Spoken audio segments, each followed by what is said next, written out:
Noong panahong siya'y hari, masiglang kanyang pagbati. Mahigpit ang hawak ng mga daliri, at ang lakad na may matuwid. Mahusay ang kanyang talumpati, makisig kung siya'y magdamit. Malalim ang kanyang pag-iisip, at lahat ay sa kanya nakatitig.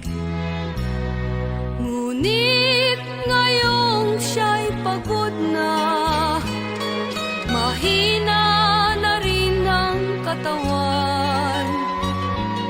Nagmamasdan na lamang sa bintana ang unti-unting pagdaloy ng ulan. At ang unang tanong sa umaga, kung ano ang kanyang nagawa sa paglipas ng 90 taon, nang siya'y malakas at bata pa. Si Lolo Jose, si Lolo Jose, si Lolo Jose, matanda na, ngunit